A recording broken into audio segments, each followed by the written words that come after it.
no real introduction here. Accolades galore. Thank you. One of our So, favorites here. what you're gonna? Where you going? No man, come, go on, man. Where are you going, sir? Go on, man, go on, go on, go on. Okay. Yeah? At this time, the Consul General, Mr. Oliver Mayor, All right, look over working. You don't have no listen. the man who taught me everything about MCing. No, that come here, hold on, come here. That was a fakey greeting. Ask them to do it again. Go on again.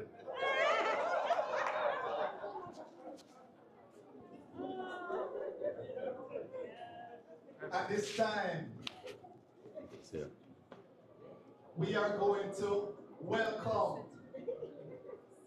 the Consul General of Jamaica to the Southeast region, Mr. Rod Spence, Jackie Roberts, Oliver the pioneers, Collins. Mayor. If not coming to the club, real loud one.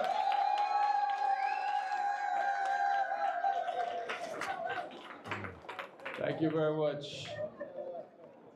Thank you. I never expected that at all. I never expected it at all. You guys surprise me every time. Ladies and gentlemen, I want to thank you all for coming. Please turn to the person beside you and say, "Me glad to see you."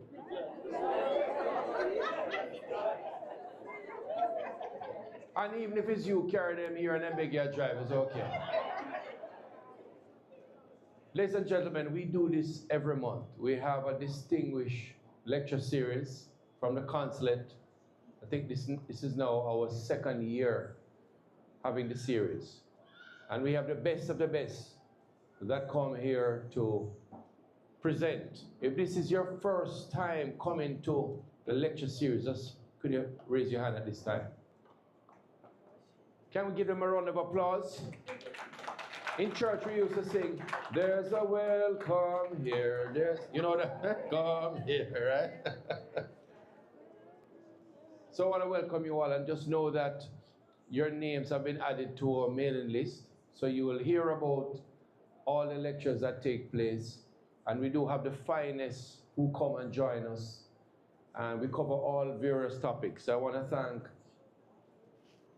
Xavier for stepping up today to be our MC. We have Island Space as our partner.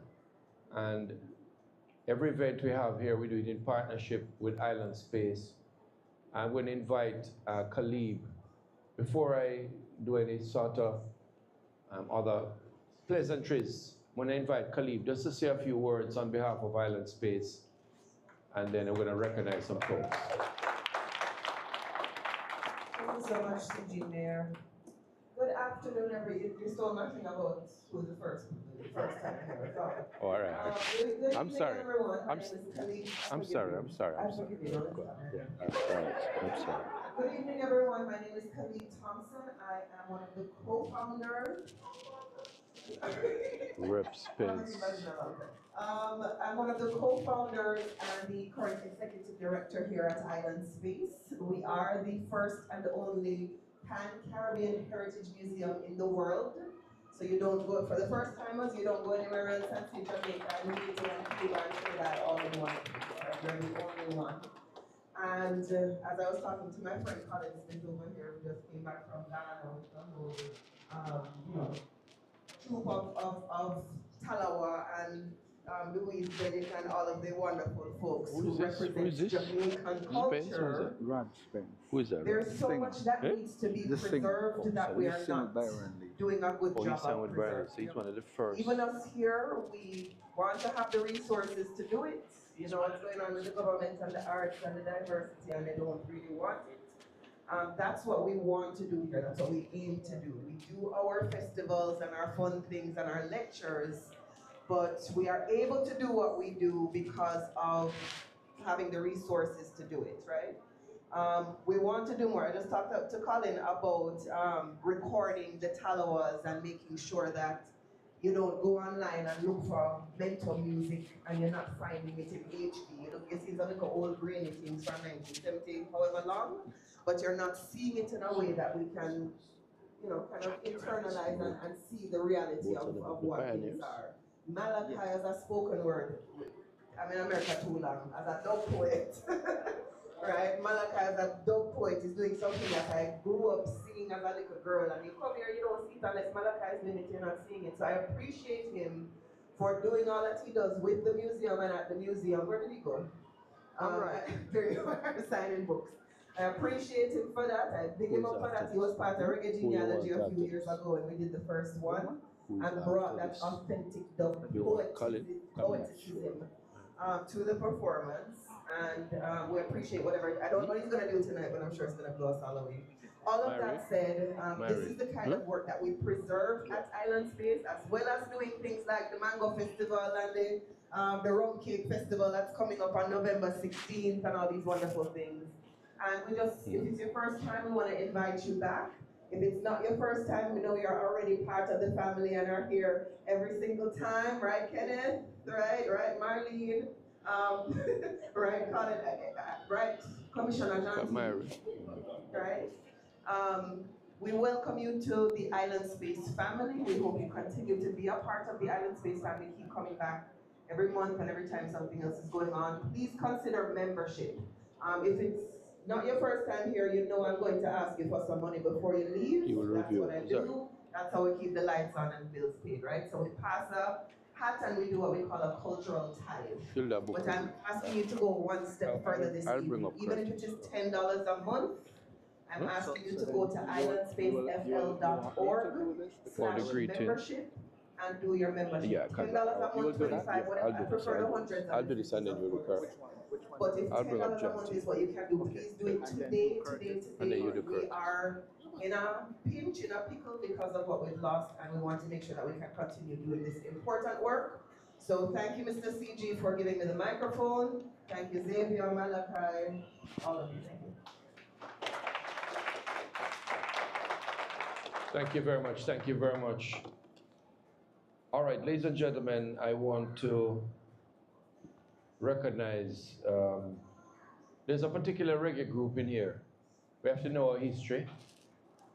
And when we talk about pioneering work in reggae music, we have to recognize for their pioneering work, who do you think we should recognize? The pioneers. And they are here. They have done a lot to establish reggae music around the world. In fact, they're always touring. I think they just came back from the UK. I want to ask Mr. Rob Spence and Jackie Robinson just to stand so we can recognize them. Give them a big round of applause. Reggae legends in the house. Reggae legends. I've been training them for years. I'm so proud of them. Another gentleman who I've been training for many years since I came in the community to ensure that he has the right moves and grooves to move the people. He took notes and decided that he was going to enter politics. And when he went to the polls, the people said yes. They didn't say A, they didn't say B, they didn't say C, they said John T. Welcome, Commissioner John T, to come and say a few words at this time. Newly minted commissioner in Lauderhill. Proud of you, sir. Thank you so much, CJ. It's certainly a pleasure to be here. This is a very special event for me, and I'm so happy to see my good friend from the Pioneers, Jackie Robinson. I wonder how many of you know about songs that were done by the Pioneers some years ago. Who can tell me you're one of the popular songs? If you're interested in horse race, you should know, you know. What? Long shot, tip the bucket, Kurama seas, some Pioneers. Good to see you, Jackie. Welcome back. And a special welcome back to the folks who came from the big continent, really what? 54 countries in Africa? African visitors, welcome back. I know that you must have done a lot for Jamaica, but they've made us really proud. You tried. Ladies and gentlemen, I've known Malachi Smith for over 40 years. And proud to say that we have been colleagues in various areas. We first met at the Halfway Tree CIB because we both were detectives at the time, Jamaica. And then we are here in Florida, and he's also my colleague in broadcasting. I'm so proud that when I was campaigning, he was the one who sat in for me and made me really, really proud. Because after the campaign, you know when you're campaigning, you're not allowed to be on the air.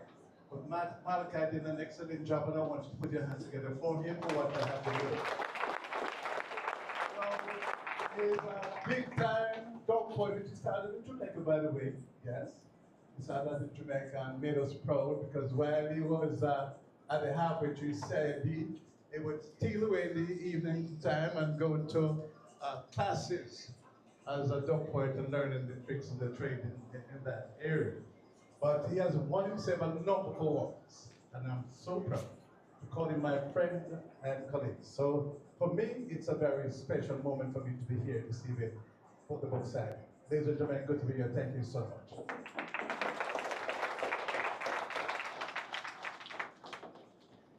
All right, at this time, I want to welcome Curtis Myrie, who is going to give us a quick review on the book.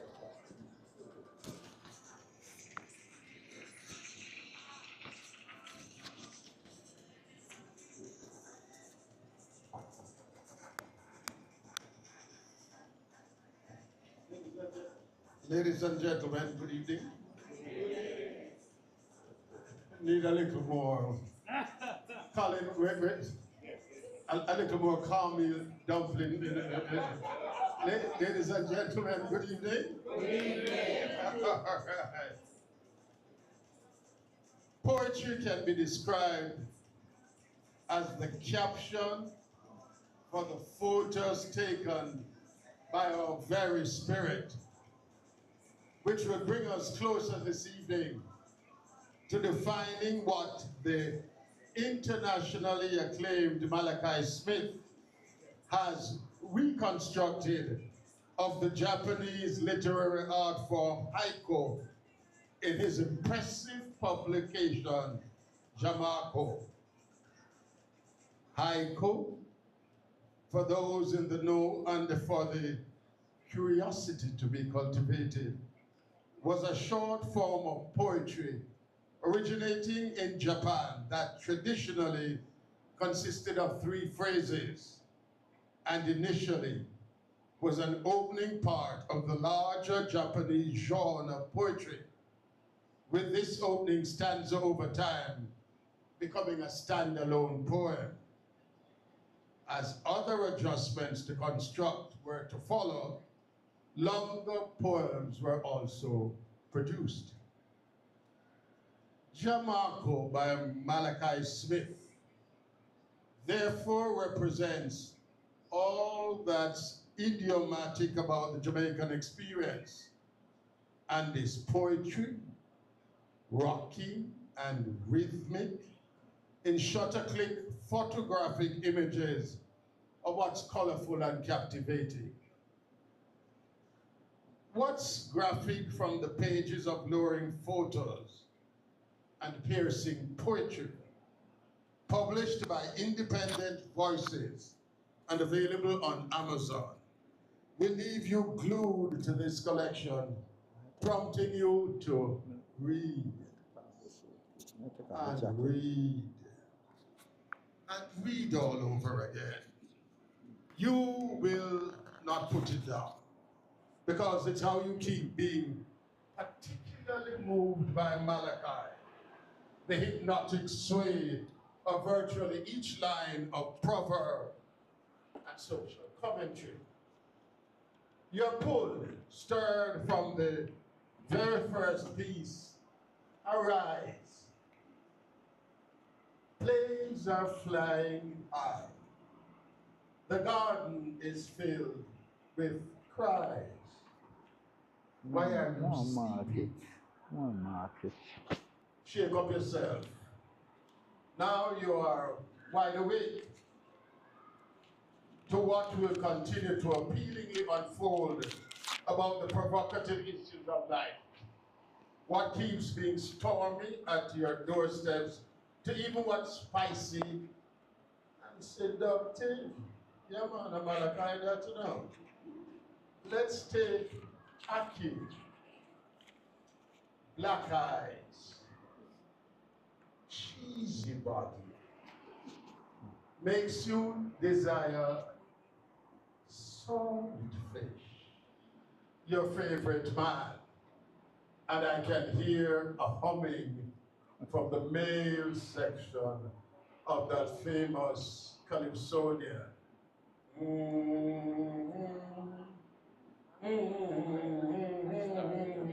Commissioner, be yourself.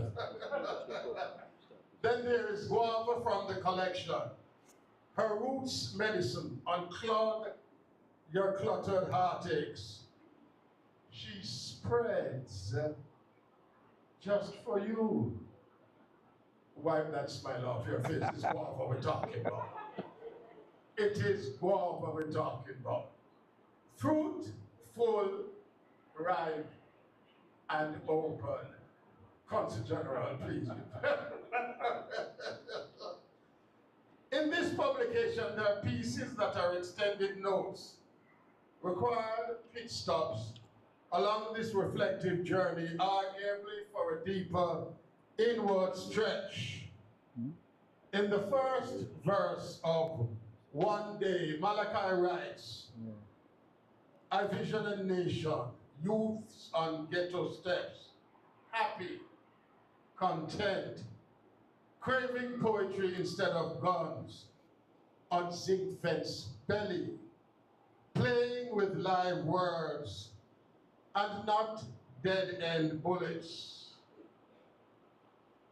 That's the type of inward stretch, enabling greater outward reach to address the social boil more so within given troubled inner city belts. An appeal for more creative expressions as critical tool to the relationship resolutions we seek. And Yes. with Afamec Edwin, as the slang says, we have to cross it. It's a thought that keeps weighing on you No, as you man. absorb the piece. No, it's Island Space Museum. It's towards the west end in the mall. Same mall, but on the opposite side. No, it's Island Space Museum. When you come past close away Sears and J.C. Penney's over that side, it's over that side. Jama, Malachi Island Smith, Space Restaurant. enjoy Museum. and engage the No, man. mysteries. Thank you. Hold on. Can you give him the information for me? Please. Him on it. Somebody will get lost. Thank you very much. Yes. So, without further ado, let's welcome Malachi Smith to the Consul General's lecture series. Malachi, wait. We want to set up a dance and thing come up here, a big series this thing, and you see the Jennifer Hudson show and them come up and them look, you came back from Ghana, right? Yes. So you're not supposed to learn a couple of the moves them, man. We're not gonna dance tonight. We're serious tonight. Ladies and gentlemen, thank you so much for coming out to this historic book launch. Jamaku and Selected Poems, right? I see so many wonderful friends here that my heart is filled with love and gratitude. I'm indeed humbled and honored. I see my good friend Janty. Yeah, man, from after 3 days. Jeffrey Philp, Professor Jeffrey Philp. This man always writing about Garvey, always saying something positive about Garvey. Give it up for Jeffrey Philp, please. Yeah, man. And he has a serious channel online that every day he posts something positive from Garvey's message. Of course, we have Dr. Vassla and his beautiful wife, Mena. They just took us to Panafest in Ghana. Give it up for them. And we had a catawampus time, as Miss Lou would say, right? And yes, we really did. It's the type of trip. Hi, Marie. It's the type of journey, pilgrimage that you should all make, if it's even once in your lifetime.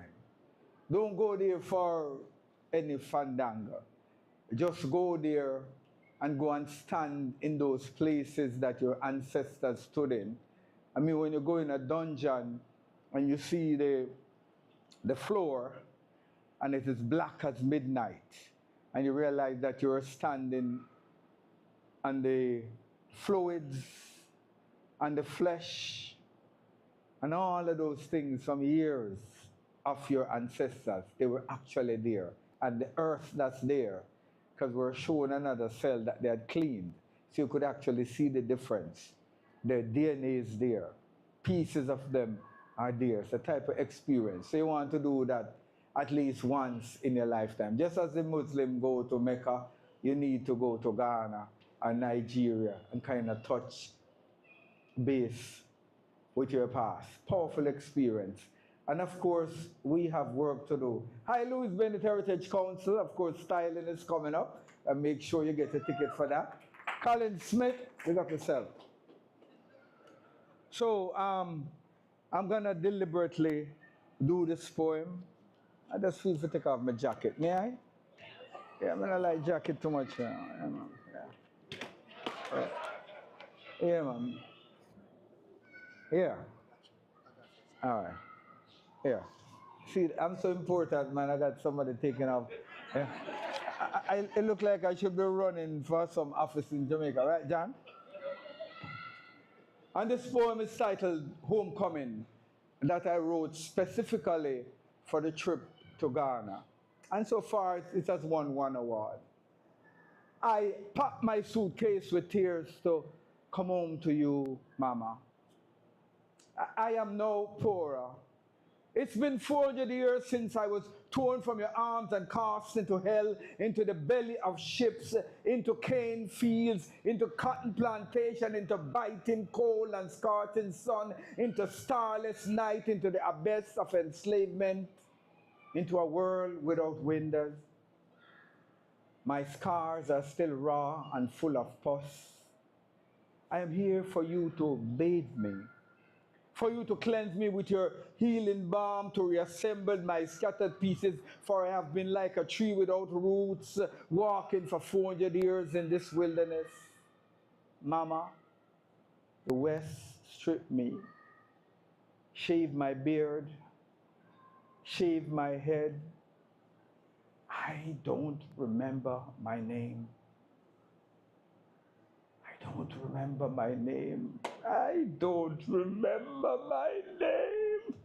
They severed my tongue and buried it and forced theirs on me. They said that you're a savage. Your offspring are savages. I am a savage and only their gods can save me. When I refused their communion, they burned me at the stake. And when I refused to sing their song, they hung me like fruits from tree and let birds feed on my flesh. They broke my will, Mama. They broke my legs, said I could never walk again. I could never run again. I could never fly again, but I refused to die, Mama, and I am back. Blacker than when I left, stronger. I have returned with the wind in my sail. I skipped bail. Mama, look at my face. There are rivers running beneath my skin. Read my eyes. There are stories I'm telling. Listen to my heart. It kept your rhythm. It is your heartbeat. Feel my bones. There are rocks on Mount Kilimanjaro and Mount Afidjato. My blood is water from the Volta. Feed me, foo, feed me, Mama. Feed me, Mama. Feed me, Mama. I'm hungry. I'm thirsty. I'm tired. I come to you to remember self, make me whole again. Ya Ashantiwa, Kwame Nkrumah, Joseph Dakwa, Tonka Manin, Ase Tutu, Nana Prempeh, lay your hands upon my head. I have returned from the land of the dead. Thank you. Yeah. So that was a little warm-up poem, and You know, I would also like to say a big shout out to one of my former supervisors before I became a supervisor at Miami-Dade Police Department, Bert Gonzalez. Thank you so much for coming. And his lovely wife over there. Great guy, great guy.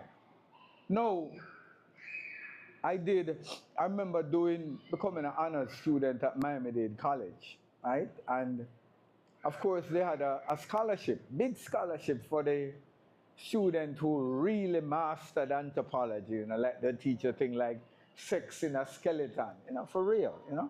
So you could actually know the difference between a male and a female skeleton, stuff like that. So the prophet says, oh, this money is so great and all of that.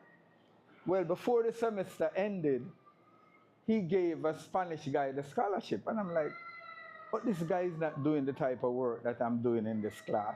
Didn't make sense. Anyway, at the end of the semester, he actually came to me and apologized. You know, he said, Malachi, you were the best student in my class, and I'm so sorry about what I did. But that is that. But one thing that came out of that class more than anything is this poem that I wrote, One Population. I was thinking about us and even going back to Ghana and see what we have been through, because some white-faced people believe that we're not human beings. Straight up. No if and about it, right? But we know through the sciences and anthropology in particular that the test of the human species, it's its ability, follow me, to produce viable offsprings, right? So if you are not of the same genetic material, you cannot produce an offspring that can reproduce itself. Did you know that? That's why the mule cannot reproduce itself. It's not the same genetic material as the donkey or the horse. So it comes as a cross in between. So I wrote this like a poem, and I'm going to share it with you, and then we jump in Jamaku and selected poems. This is empirical verification that all man is one. Race is a political construction, one blood, one population. Come for a lesson in anthropology. This is a science, it's not a mystery. In the beginning, there was Lucy. I hope so far you are following me. The Garden of Eden was Ouvagage. Carbon dating is not a fraud. In the heart of Mama Africa, in the country of Ethiopia, Lewis and Mary Leakey discovered the Australopithecus family. Call it creation, call it evolution, any terminology that will help you understand that all in all, we are one. One blood, one population. Let me touch on how color came. This is a product of sun, snow, and wind. When man wandered across ice bridge, some to the tropics, others to the fridge, from Africa to Asia to North and South America, and even land down under, talking about the Aborigines from Australia. Afarensis, Africanus, Homo habilis, Homo erectus, Homo sapien, we're still treading. Genetic drift, genetic slow, natural selection, adaptation, mutation, evolution. That's why all of them look like one. Paleocene, Eocene, Oligocene, Miocene, Gregor Mendel, laws of heredity, Watson, Crick DNA theory, carbon dating, amino acid racemidation, electronic spin resonance are all proof in abundance. So back off with your fallacy of racial and cultural superiority. This is empirical verification that all man is one. Race is a political construction, one blood, one population. Black, white, red, yellow, gray, green, and all shades in between. We are all one. One blood, one population. Thank you.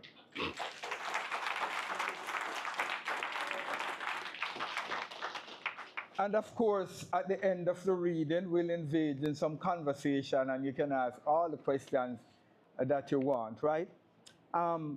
Now, I embarked on the Jamaku and selected poem journey because of that man right over there, Jeffrey Phil. Jeffrey was always sharing haikus online. And we know that the haiku came out of the Japanese tradition, genre, and it usually is the first stanza in a poem, the beginning of a poem, and all of that good stuff. But it had certain principles to it, like we know that it is 17 syllables, right? 5 by 7 by 5, and all of that. We know that it has to be written in present tense, and it's usually about nature, right? But we Jamaicans, we are rebels, right? And as Miss Lou said, we colonization in reverse. We change, we don't just accept things. And I think that one of the things that I got from that trip to Africa more than anything else is how much we who have left can help them. Because we don't just accept the status quo, we challenge it. And that is exactly what I've attempted to do, and hopefully successfully in Jamaku. I didn't think that you couldn't write a 575 line and couldn't talk about my people's history, couldn't talk about the lynching tree, which I'm going to share with you. And there's a church in Davie. It's a church that's owned by Jamaican. As a matter of fact, the minister said that he got a vision to go look for this particular church, and he ended up buying it. Well, in this churchyard is a tree, and that tree, there are still the lynching ropes. This is in the churchyard, that's what I'm telling you. The ropes that used to lynch our people, they are still there. And the tree is protected by the state. They have like 3 different experts that goes every year, and they inspect the tree and make sure that there aren't any parasites, stuff like that, and it's well protected. But thing like that, you have to see, and I actually have a picture of it and a poem about it. And I was just thinking about it today, I wonder how many people they hanged on that tree. Yeah, but it's right in Davie. So you can go there one day and look at it. And when you get the book, you'll see it. And I'm going to begin by reading the poem. And it ties in right into the narrative of going to Ghana. The lynching tree. Time tries to mask my story, fails as bark's thick skin breaks where strange fruits hang. And that's the poem, right?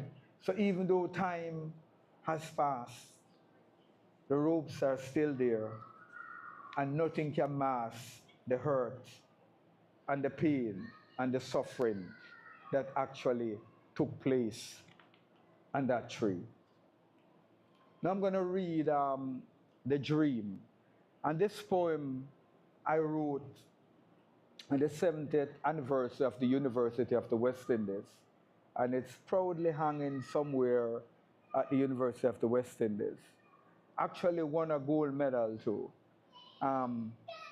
This university started out as a medical school, for those who don't know. UWI actually started out as a medical school. And the aqueducts that are there used to be supply water to the plantation, because that whole area was a huge plantation too, for slaves. Again, you see it ties into the whole narrative. A dream begins with humble expectation. 33 visionaries on his back on a plateau. Beneath his feet in the arms of mountains, sons and daughters of Hippocrates took oaths to heal as they listened to the heartbeat of islands and vowed to find cures for scattered rocks with little medicine and no shelter from the sun. For the hurt from flames of rebellion left pains and scarred bones, the call for healers answered at Mona, where dream gathers his children in 1948 and began the climb into thinkers who grew beards into waves that roared and splashed like the sea.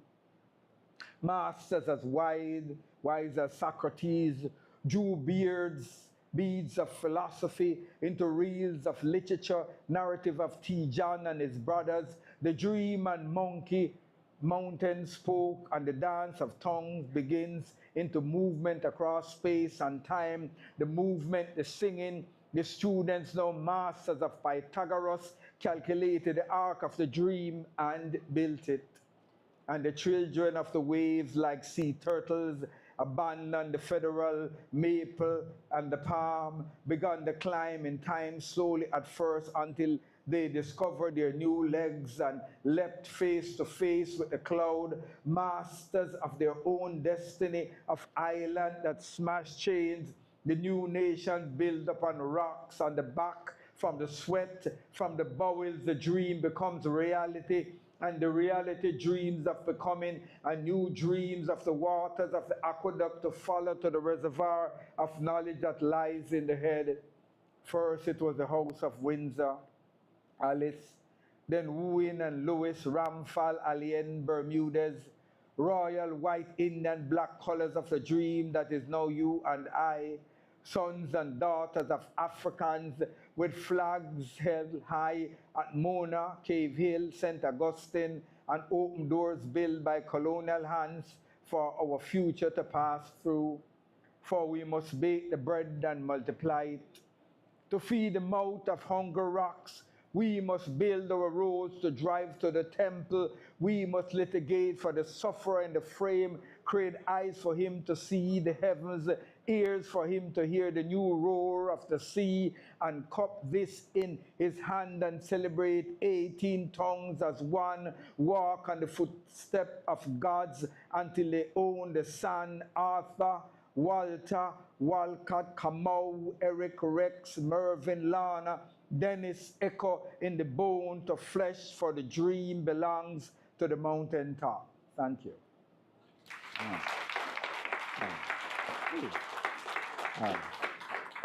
I'm moving right along. Oh, this is one of my favorites. I'm a very mischievous person. Did you know that? You know that, right? So when I was at Poets Unit, I gave the most trouble. Bert, you would know that. I'm a big-time troublemaker. But I'm also very quiet, right? And I'm also a very humble person. But just think about Pranganats, right? You ever open a Pranganats and look inside, right? How sensuous it is. You know? No, just think about Pranganats, how beautiful it is, right? Her pink ovaries are pearls for your tongue to pick. And Nancy love me. All right? You didn't get it? Wow. You don't know that Hannah Nancy loves sweetness. All right? All right. Moving right along. Why are you laughing? I need to share it. Okay. So Curtis read. Okay. I like the Garden of Hope, and I'm going to share it. Why? Hope Gardens mean so much to most of us, right? Let me see the hands of those who have gotten lost in that maze at Hope Gardens. Wow. Okay. Let me see the hands of those who have ever stealed a kiss in Hope Gardens. Oh, hold on. Eh? I would need not go any further, right? Okay. Thank you. So this poem was written for the 150th anniversary of Hope Garden. It is here we come from the heat of the city, beneath the brow of Jack's Hill, at the foot of Papine, in the lap of sago palms, to heal and bond, to drink from the aqueduct and touch history's ugly memories of slavery. The sugar plantation is gone, but the DNA of the enslaved lives on in this royal space of Cassia Siami Grove, Bougainvillea Walk, Orchid House, and Cacti Garden, with secrets wrapped around the roots of banyans, where the hurt of the past is now a flower, providing sweet nectar for hummingbirds and working bumblebees. We come to the Garden of Hope to find love under the shaving bush tree, to listen to bird songs and listen gentle streams and let gentle streams fiddle and caress our hearts, to catch fireflies summer nights and lazy autumn evenings. It is here time stops and we discover anew what is life, what is beauty, What is power? How small we are. We laughed at our follies, get lost in a maze, steal a kiss and look up at the night sky and count a million stars, dream in their arms and fall in love all over again. In this secret garden of secrets, where the past still nourishes the present, where the safari finds Eden and gives birth to roars and hiss and mystique, danger and safety, night and day, and this 100-acre spread, it is here we lay our beds, it is all we have left, Hope Gardens. Thank you. I want to find a poem. Oh yeah, here we go. Flatbridge. Okay, we know that Flatbridge was built somewhere around 1774, right? They're not really sure, but 1774 is around the era when it was built, right? And why Flatbridge was built is that you had 6 plantations in that area. And so they needed to traverse the river. And so what they did is that from each plantation, for every 50 slaves you had to donate 1 to work on the project of building that bridge. And for those of you who don't know, many of our foreparents died constructing that flat bridge. And we know it goes. A lot of people tend to crash and fall over there and drown. For real. True bird, no joke. You know, Flatbridge is like a special place. As a matter of fact, before I read the poem, I remember an incident where, when I was a young police officer in Montego Bay, I happened to be in a minibus heading from Montego Bay to Kingston, and when we got to Flatbridge, the driver knew that I was a police officer. And what he did was drove down on this other vehicle in the middle of the bridge. So nobody could pass, you know? And I just said, listen man, back up this and now or I'll arrest you, you know? And people say, yes, you're right, boss. So he had to, you know? So that was my Flatbridge moment. But a lot of people drowned there. A lot of vehicles have crashed and gone over there. So it says, trod carefully over. My undercurrents are deep. Secrets, charms, bone, history. Check out Flatbridge.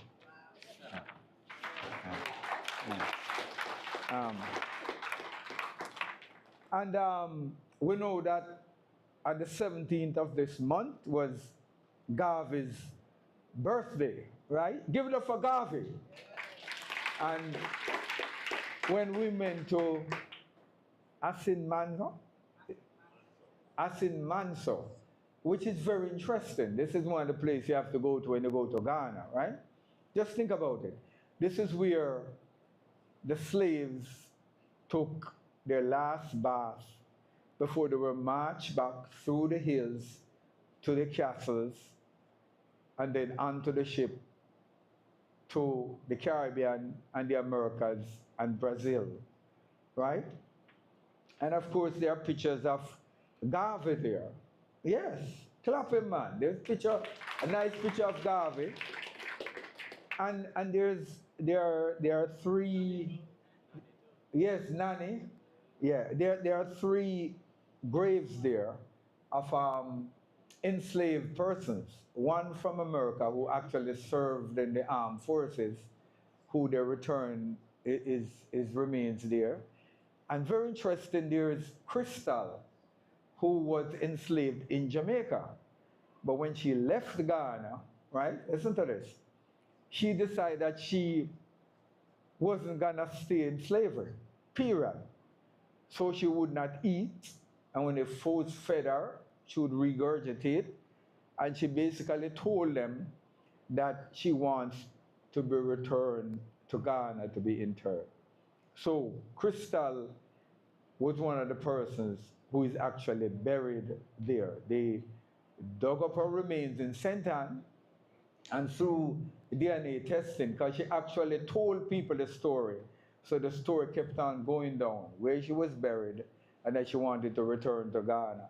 So they were able, the Jamaican government was able to do some DNA testing on her remains and found the relatives in Ghana, and her body is actually lying there. Clap her, man, clap her. Right. You know? But when I think of Garvey though, and I look at our continent, right? Ghana is one of the richest places in the world.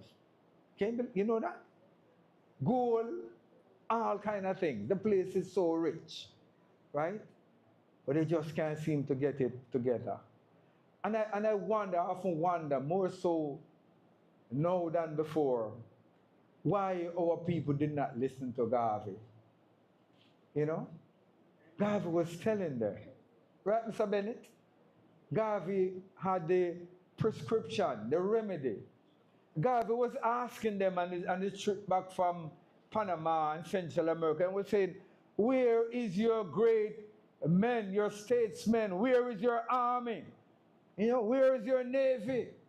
Garvey was actually telling them, yo, Ghana, Nigeria, build up your armed forces. Be prepared to defend your resources and your people and your continent. They were not listening, right? So we have to respect that man. So I'm going to read this poem. One day. I vision a nation, youths and get a step, happy content, carving poetry instead of guns and zinc fence belly, playing with live words and not dead end bullets. I vision youth sculpturing poems and barren mountainsides. Let them glow like meteorites across the sky, so the path down to the gully and every dark corner will be painted with light. And riverbanks, pumpkins, bean sprouts, sweet potato, ginger, papayas, mango, melons, fruits growing wild, no hungry belly child. I vision a nation, youths owning Garvey, prouder than beauty of self-purpose, our prophet's vision, usurping guns, youths rise, rise, walk in a new direction, out of many, one. Thank you. I'm going to read one more, and then we can, I think I'm going to do a performance piece for you. It's kind of weird not to really perform for you, right? And this is another of my gold medal pieces, Daddy, Where Are You? And I must say, I must thank Christine Craig, because after she read Jamaku, she was like, Malachi, put some poem in there different from the haikus, the Jamakus. And so I put a number of poems in the collection. Daddy, where are you? My eyes have grown full as the moon over Aracabessa Bay on a summer night as I fish this ocean that I have sailed for 20-something years in search of you. The silence speaks to me, monologues long as the bay, steers the blue water and sweeps the black sun up to my feet, to the door of my heart and breaks in. Daddy, where are you? To see the haze pupils of your little girl's eyes glazed as brandy in a gold-rimmed glass where the ice has melted and dripped to the sand. Where's your footprint? Where's your hand to wipe clear the mist to lead the way across the bay? Thank you. So I'm going to do one dub piece for you. One of my favorite poems. I remember performing it just prior to leaving Jamaica. Marlon, come here. I have two sons. This is the youngest of the two. The older is away. Give it up for him, Marlon. Awesome sound engineer, right? Yeah. So I did this poem at Edna Manley College of the Visual and Performing Arts. And the speaker at the event at the time was Pernell Charles. And while he was speaking, he said, where's Malachi? And I stood up and he said, wherever you go in the world, you should never stop writing and performing. So I'm going to share it with you, when it was election season in Jamaica. Hi, Joan. That's my little sister, Joan, down there. She's so beautiful. Stand up, please. Let the people see her. My beautiful sister, Joan. And in front of her is my aunt, Marcia. So, this poem is titled One Way, and it's on the Middle Passage album, which is one of my favorite albums, because it's a deep album.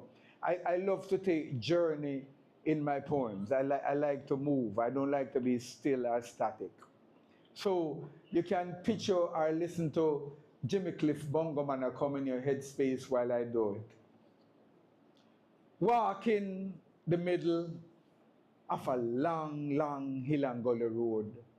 Pockets empty, hungry, I walk in a me like ghosts in a cemetery. Welcome to the land of fantasy. Down below, halfway up a tree, Mr. G and JB blind grooving in your mind. Dennis the Menace revolution. Out in the streets, murder, murder, murder, gunman, jugsman, policeman, politician, musician, businessman. The running get vicious on ya. Free to take a step, I start to fish and pull the catch to the window of my mind. God is me. You say help those with themselves, then how come you not help we? I not suffer, we not suffer. I not try, we not try, but we not get no blind. We talk to the mic and we get a fight, we act the saga and we biting bullets on ya. I keep on walking. And I meet up fire. Him eyes wild like Nebuchadnezzar. Him say we're going too fast. We're moving too fast. We're traveling too fast. The system I go cross the raw.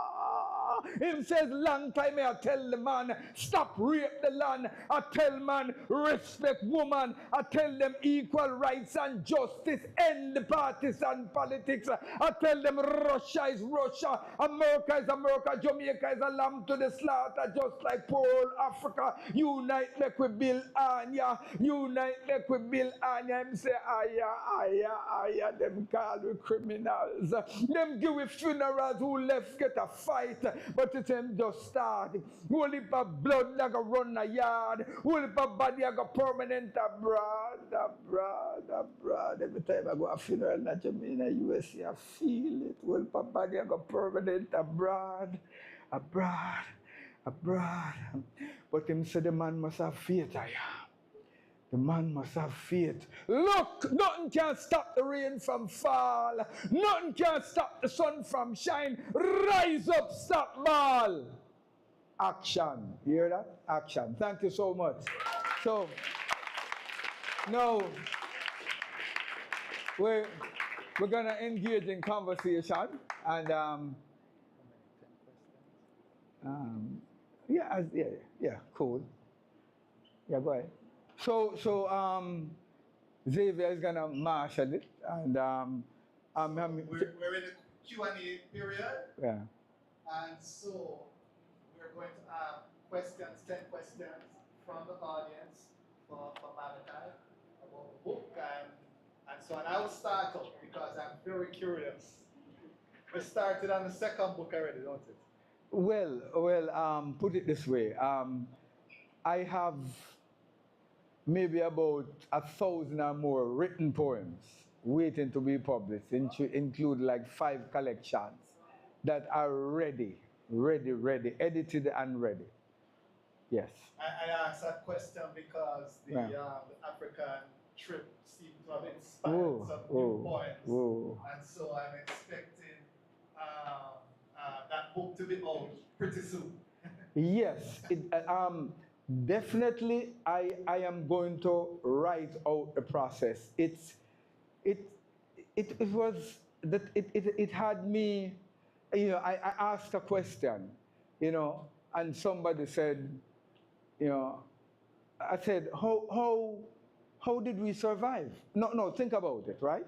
Just think about it for a second.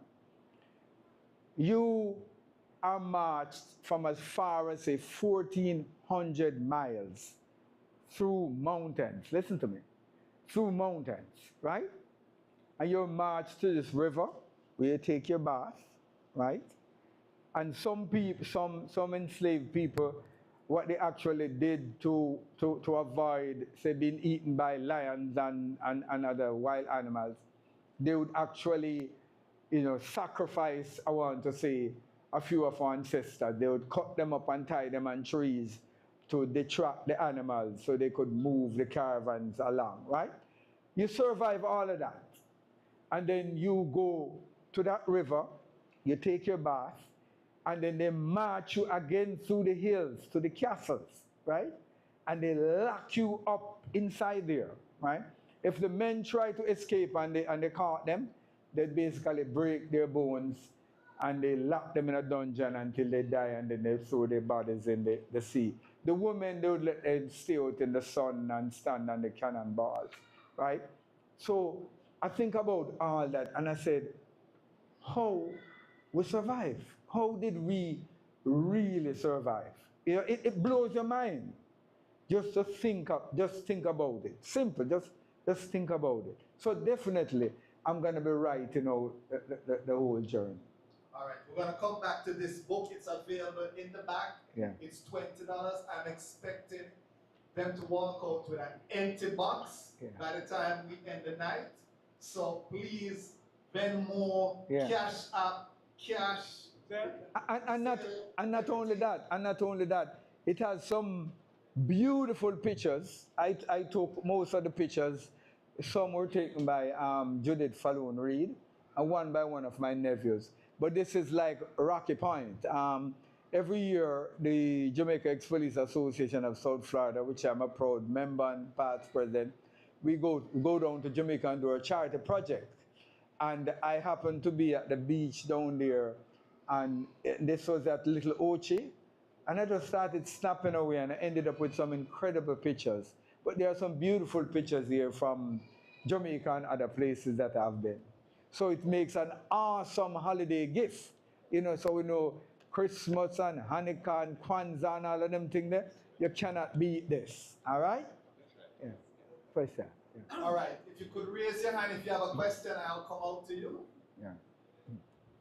I've known Malachi for over 40 years, but I can't recall asking this question. Yeah. Because when I met Malachi, he was already a police officer, but I also knew that he was sneaking away in the evening with the drama class, and I was wondering why he was doing that. But Malachi, the question to you, at what stage did you feel a talent in you that you could do poetry? Because being a police officer, did you have an indication before that to do poetry before you became a police officer? Definitely. So my grandmother had a branch of the Assemblies of God Church in our yard, right?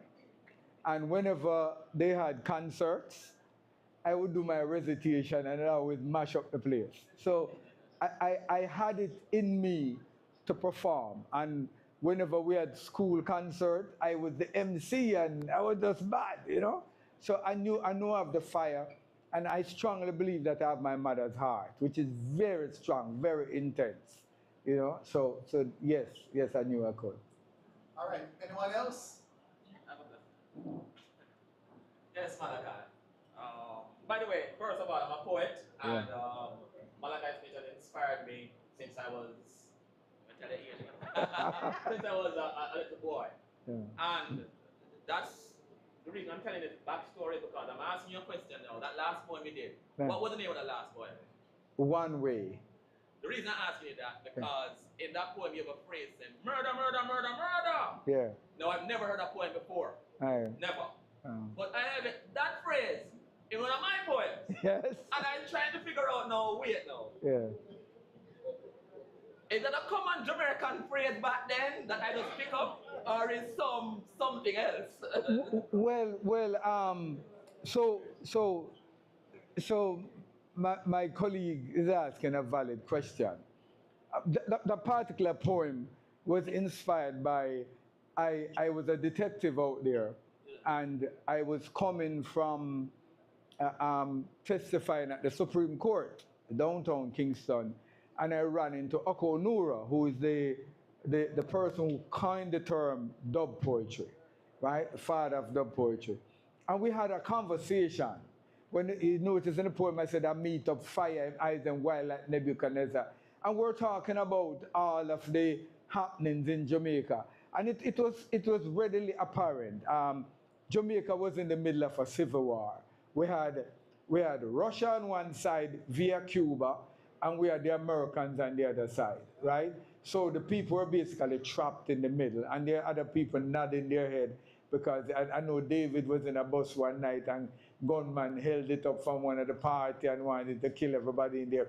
So it was real, right? So in that time, you know, when you think about it, you could say the police was murdering people, the pastor is murdering people, the politician is murdering people. It had become like a common assault, if you want to put it that way. You know, family was turning against family. One of my cousins brought a gang to burn down my grandmother's house that he used to live in. So it gives you an idea of the type of period. So that's how that came about. All right, Yeah. we have a question. I would just like to acknowledge the presence of Commissioner Eddie Edwards. Can you stand so and be recognized? Yeah. And yes, go ahead. Sorry to break. Can we give Malachi a big round of applause, please?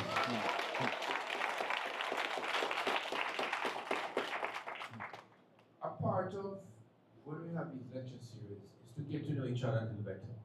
So as you ask your question, just say one little thing about yourself, all right? I'm doing that for a reason. We must network, we must support each other, whatever businesses that we have or initiatives, okay? So I see a gentleman who looks very familiar at the back about to ask a question. Let me see how he'll introduce himself.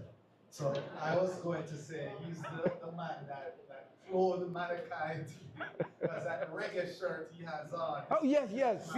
Wherever I go in the world, he clothes me. Give it up for Yard Abroad. Yeah. Thank you very much, man. Yeah. That poem you just did Yes. blew me away. Yes. And your mentee, as Yeah. he alluded to it, that he had a piece with the same title. But I want to go back to the poem. Yes. You mentioned Oku Onora Yes. as the father of dub poetry. I remember Oku when he just came out of the prison. Mm-hmm. He was at the General Penitentiary, if I remember correctly. Yes. And he launched his first book, Echo, Echo. Mm-hmm. at the library. Yeah. But to the piece you just performed, Yes. have you a multitude of poems that were essentially produced by that period, because that is one of the most seminal period in the development of Jamaica's history.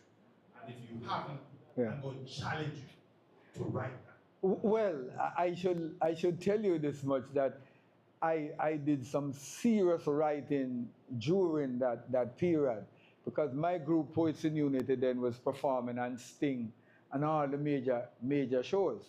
You know, so we were doing some serious work. And this is kind of interesting, as you mentioned that. I remember having a conversation with this law clerk, and she was saying that her boss said one of the things that he didn't like about dub poets were that they were just stating things but not advocating a position to solve things. So I, with my bad self, wrote this poem named March, right? And you're not going to believe this. So I was invited to Michael College to perform. I walk inside and I heard some young intellectual involved in a very interesting conversation. And they were talking about people should not compromise and this and that. This was from then. And you know, I look at them and say, sometimes you can compromise without giving away your dignity, but in order to move the goalpost forward. And they all scrolled and look at me and like, where the second nincompoop come from? You know? So when I went on stage, and this was somewhere where an event where you had like left, center left, further left, radicals, right? They were just brimming. So when I went on stage, I said, I don't care who built the first nuclear bomb or who have the most, I think like that. I just believe that, you know, at this day and age, that countries should be investing more in their citizens, in human beings, than spending all these money and building these weapons. And I dipped in this bad poem named March, right? Never forget it. Listen to this. So I finished the poem and everybody's standing and screaming, right? Clapping down the place. And I get very intense when I'm performing, when I'm really performing, no joke.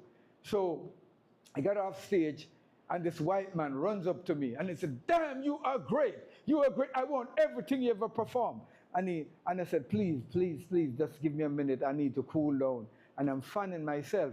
And he squeezed his card in my hand, right? Listen to this.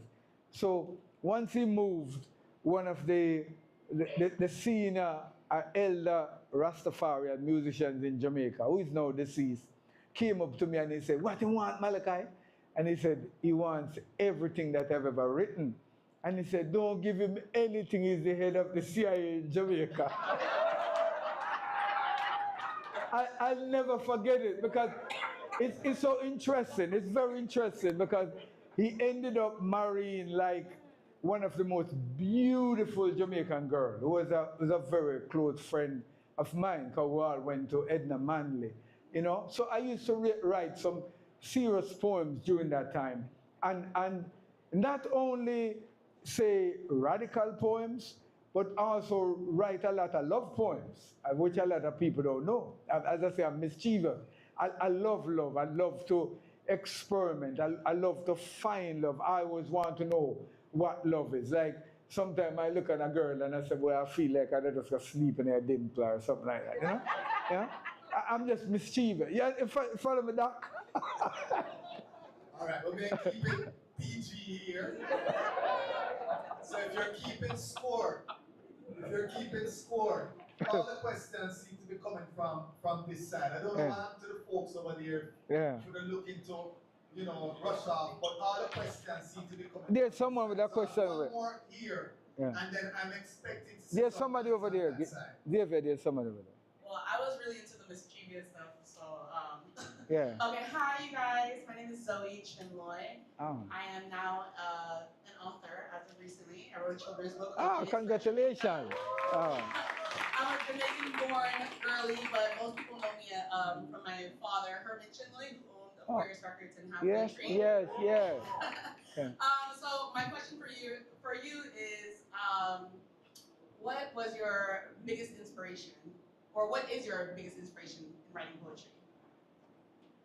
Beautiful question, right? Beautiful question. It's almost like a opening batsman go up and then face a wicked pace bowler. So I am the type of poet that I tend to get turned on by beautiful eyes, right? So I could be at a party and I'm dancing with someone and she have great eyes and I just go away and I just write a wicked poem. So that used to be one of my, you know, yeah. Nowadays, it could be anything. I'm alive. I'm responsive to stimuli all around me. So whether it be suffering, whether it be a flower that I see growing and I can stop and touch it and actually take a picture, I carry it home and give it to Sweetie, and stuff like that, you know. So I'm alive. I respond to stimuli around me in real time. But I love eyes, you know, they turn me on. All right, one from that side. It's ironic that you mentioned your dad. I just gave your dad's number to someone on Sunday. Yeah. And that's just crazy. Wow. Yeah. All right, question here. Hi Malachi, my name is Christopher. I'm an author and a creative writing coach. Okay. So I wanted to thank you for sharing your art with us. And I've just been pondering recently the immense power of creative writing. Mm-hmm. And I felt so inspired when you shared your last poem with us. Mm-hmm. And I was just curious, what do you think, if you had to sum up one thing, is the most powerful thing about creative writing or poetry in particular? So I would like to answer you this way. Is in a stadium performing a poem and seeing thousands of people going crazy, right? That gives you an idea of what the poet is capable of doing. I happen to be in Colombia and performing in Itagüe. And in the middle of this poem, a beautiful love poem with Tikawe Giga, a female burst in tears and she rushed the stairs. I'm not a singer, I'm a poet, you know.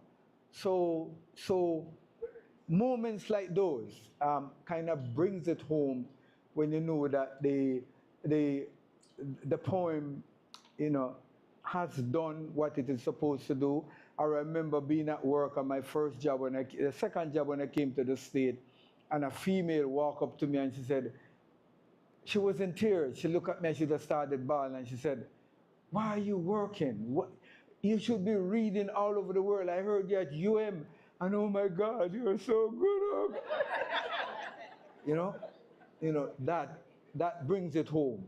You know that your work has been validated, you know, and so, you know, as some poets would say, you keep on digging for that gold that is deep in your skull. And I like to say you take an ice pick, and sometimes you have to dig out the poem, but you have to really work at it, and you don't just settle for the first easy rhyme or line that comes, you know, but you revisit the work and, you know, and it brings it home when you get validated like that. Yeah.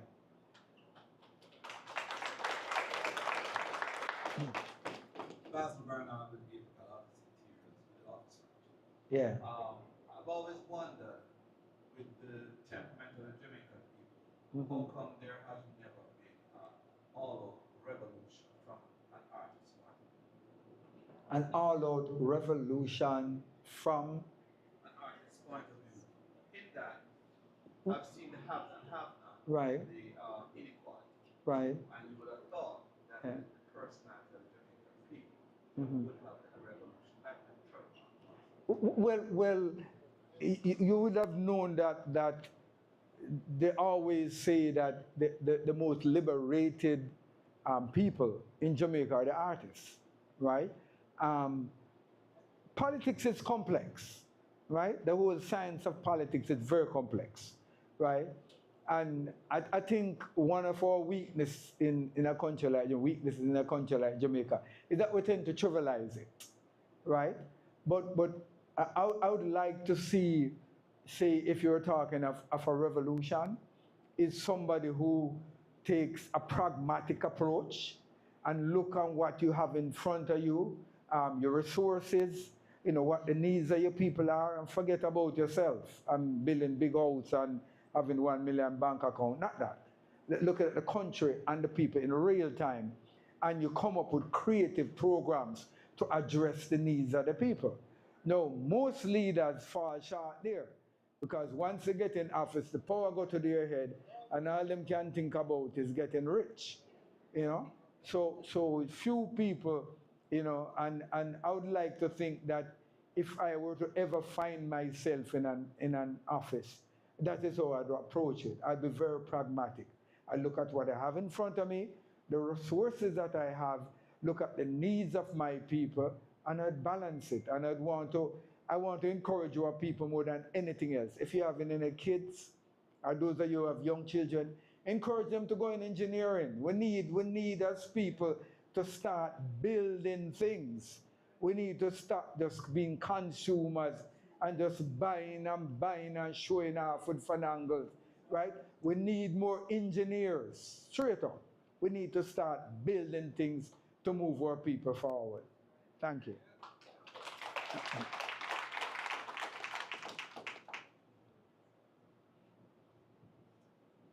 Hey, good evening, everybody. My name is Marlon Smith. So I got a different kind of. So, what do you think about the word revolution compared to evolution? Do you think it was a purposeful move by the CIA to make this thing such a endemic thing in our conscience? Or is it just something that we naturally like doing repeating things? What do you think?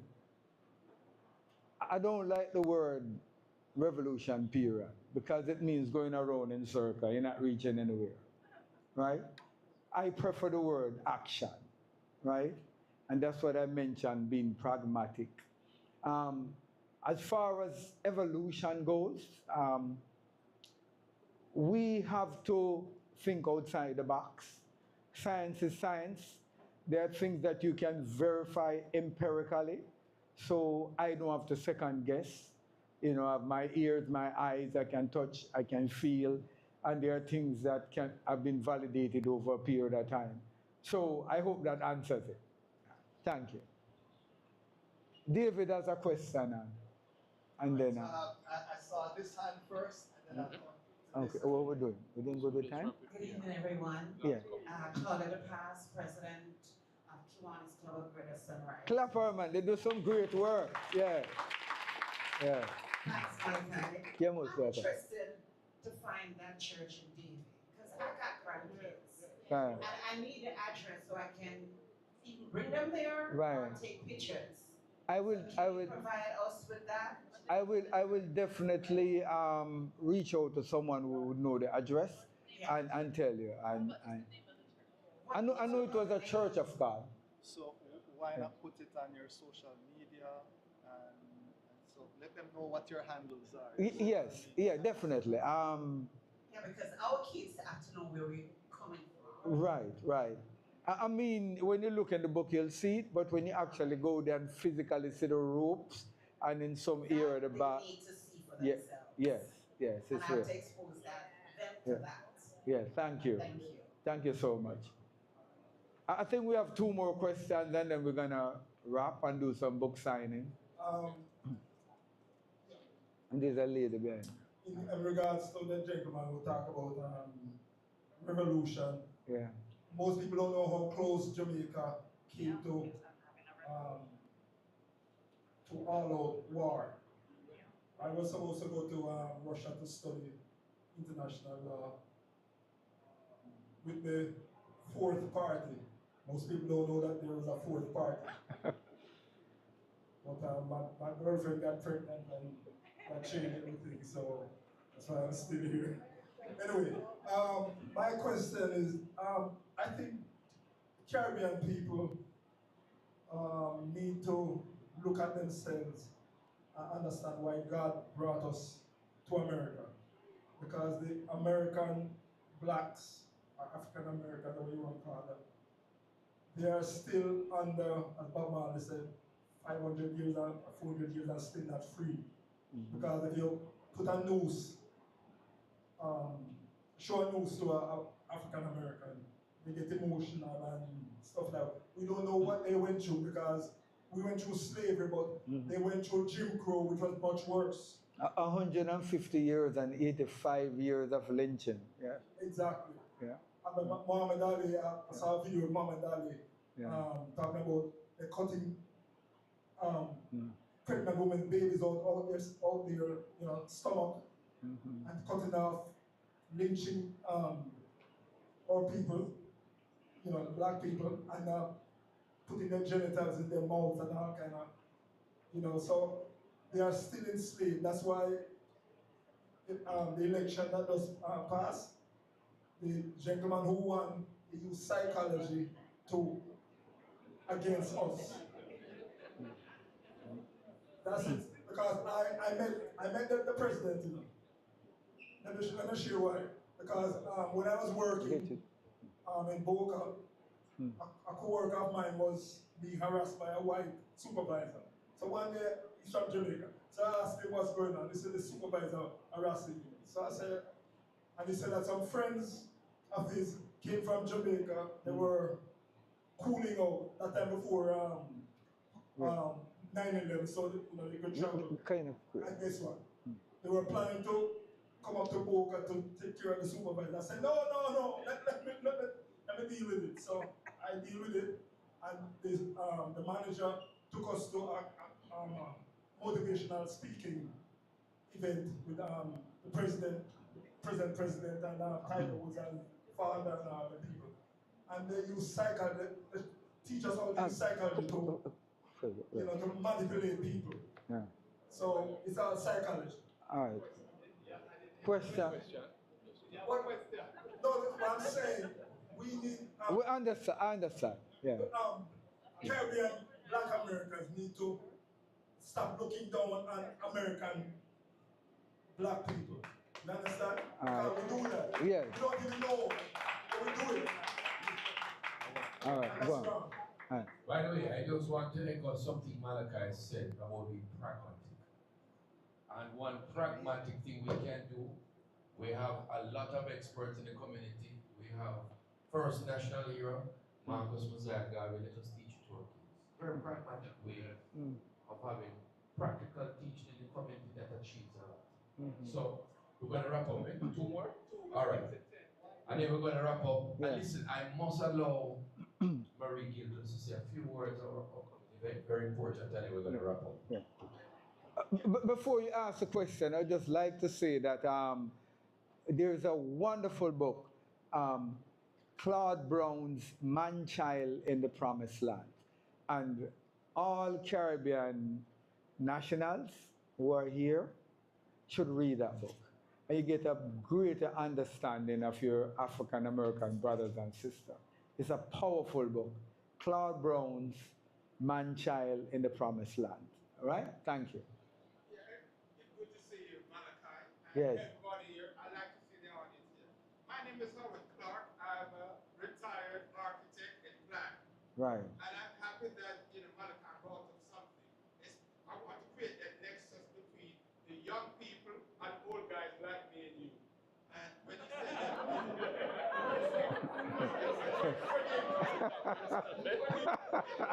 yeah. as a former urban planner and architect, Yeah. I like some of the poems that you're doing, but I want to see that nexus where, we talk about today, what is going on today, and the 70s and so forth. And I know you have something coming. Right. I have a book coming out too, but it's more about housing in Jamaica, doing a part of making and breaking of the suburban community. And I talk about how the housing development of what occurred with the housing development in Jamaica. A very unique book. Malachi and myself talked about it years ago. We met. Yes. So the nexus of that, I'm happy that we're writing. I want to see all of us do more writing than talking. There you go. What's the name of the book? It's in Duane Park, The Making and Breaking of a Suburban Community. And it's very unique because it tells how, how the housing development actually started. There was a hurricane 1951, named Hurricane Charlie. And after Hurricane Charlie, they built Mona Heights. After they built Mona Heights, they built Arbor View. And then they built Duane Park. And that was the whole. Yeah, man, that's you, Fiji. That's you. Created housing development. They were only building schemes. Right. But then they started building UN and all those places. So my book is talking about, who were the architects, who were the builders that rented his own company, REMA, and so forth, because we need to write it. And I talk about the politics too. I talk, get it out. Thank you so much. I think you'll be a candidate for the. I think there was one other person, and then coming up. I think it's a good point. I use this term all the time. I think there's one other question. Yeah, there's one question. I want to get to it, but there's a term I always use. It's an African quote that says, "Until the lion tells his side of the story, there you go. The tale of the hunt will always glorify the hunter." We each have a story to tell. Yes. We must continue to tell.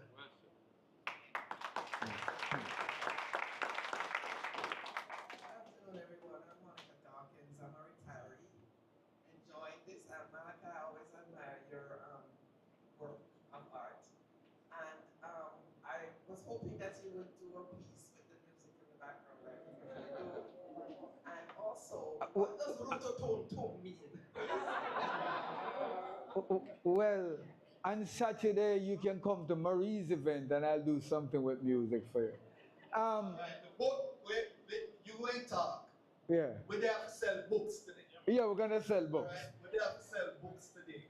So you'll hear about Rototom another time. If you did not hear before, there's a box of books in the back.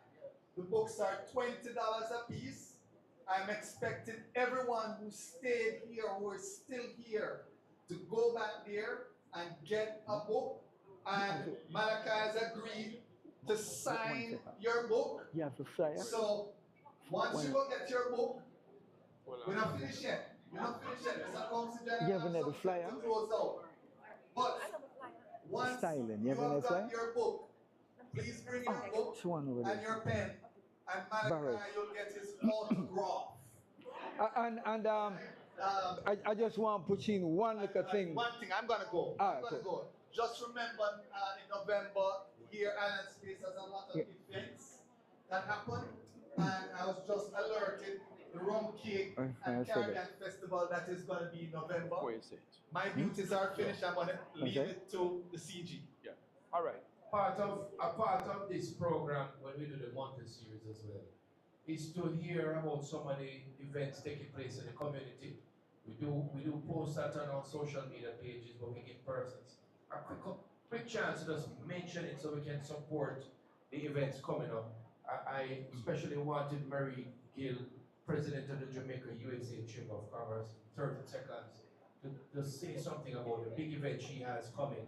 If third, we're gonna do it third because people come are gonna time it, but just received national awards. Let's give her a round of applause. Mary Gill, last year or 2 years ago. Mary, before you say anything, I want to again recognize Sean Roberts. He's our sponsor. For all our lecture series, all the refreshments provided by cocktails. We appreciate it, sir. Thank you so much. Thank you, Mr. CG. Good evening, everybody. Good evening, everybody. Good evening. Thank you. Malachi. Yeah. Oh. Awesome, awesome, awesome. Thank you so much. Thank you. All right, so the Jamaica USA, I'm the proud president of the Jamaica USA Chamber of Commerce, founding president for the past 22 years. Wow. So volunteer, no salary, but working hard to, when the chamber was formed, there was no organization that represented the Jamaican business community. So we were all about that, and we still are. All right, so the 22nd anniversary celebration of the chamber will take place on August 30th. It's a Saturday evening from 7 p.m. until Sunday. We will be having a few presentations from some of our sponsors, Jamaica Stock Exchange, JAMPRO, I'm just going to mention the final turnover and can make Khalid want to come up and The most important occurrence on that night will be the Jamaican Milestone Awards, which will be given to 5 nominees who've been selected and will be awarded: Dr. Alan Cunningham, Mayor Dennis Grant, Laura Hill, Commissioner Eddie Edwards, Eddie, yeah. and Mr. Xavier Murphy. I'm still missing one. Who am I missing? Surprise. Okay, the next one is a surprise. No.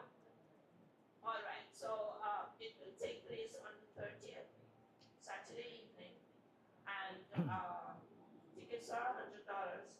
It's an event that will have music, dancing, networking, dinner, performances by Malachi, the Jamaican Folk of You, and the Talawamento Band. So it's a really grand event. Dress up event, dance and have fun. All right? And also, we will continue the celebration with a Sunday worship service at Holy Family Episcopal Church in Manor Gardens at 9 o'clock. And then in the afternoon, well, from 11 to 3, we'll have a networking and refreshments and music and dance off and Jamaican trivia. So please come out and celebrate with us. Marie at mgillonline.com. Marie@mgillonline.com is my email. 305-546-6225. Please attend, celebrate, Consul General will be there, of course. And thank you Yeah. all very much. And Xavier, love you, man. All right. Yeah. I just do this quick. Thank you. And of course, ladies and gentlemen, Louis Bennett Heritage Council proudly presents Styling 2025, right? For our roots, for our culture, right? And it's going to be a fashion show, arts and culture featuring Hope Wade Designs. And she's a New York-based multi-award winning Jamaican fashion designer. She used to be in Port City Unity back in the day. Bad Gal, Brookins, Culture Clothes. And of course, we have a live band with Eugene Gray with vocalist Yishka, Talawa Mentor Band, the Jamaica Folk Review, MCs, Suzette Spears, Jody Ann Gray, and Sir Rockwell, right? And it's going to be Saturday, September 20th and Sunday, September 21st, 7 p.m. and 4 p.m. respectfully. And you can go on the website, louisbennettheritage.com, louisbennettheritage.com for further information. Thank you. And I just want to say, I just want to thank you all from the bottom of my heart for really coming out this evening and support the launch of this wonderful book. Well, and make sure... Make we do the thank you. Oh, sorry. Okay. Stand right up here, my brother. This gentleman here, Malachi Smith, has been one of the most faithful, loyal, committed members of the Jamaican community who's always served us. And today, sir, we salute you. We thank you for all you do. And I'm going to ask you to stand and let's give Malachi a big round of applause for all his hard work and his excellent performance this evening. Malachi, we love you. Hip, hip. Thank you. I'm in the back signing so you can get your autograph copy. I turned it down, sorry. Before you do that, please, before you go anywhere, remember I said at the beginning that I'm going to ask you for a donation? Yeah. I'm also asking you for the membership. Thank you so much. I'm also asking you for membership. Please go to islandspacefl.org/membership. If you can do the donation right now, you will see our cultural tithe being passed around. It's a basket. Please drop what you can in the basket. Thank you so much. God bless you, my friend. Yeah, man. All right. Thank you very much. I like 20s and 50s and 100s, but I'll take the 1s and the 5s and the 10s as well. Thank you. Thank you. Thank you.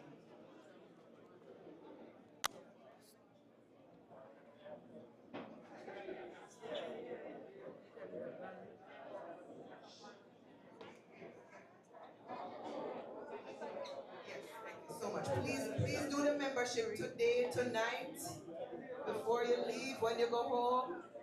Thank you so much. God bless you. Thank you. And I want to just share with you as well that Island Space turns 5 years old this year. We are also having our gala. We're also having our gala on October 26th at the Marriott Harbor Beach.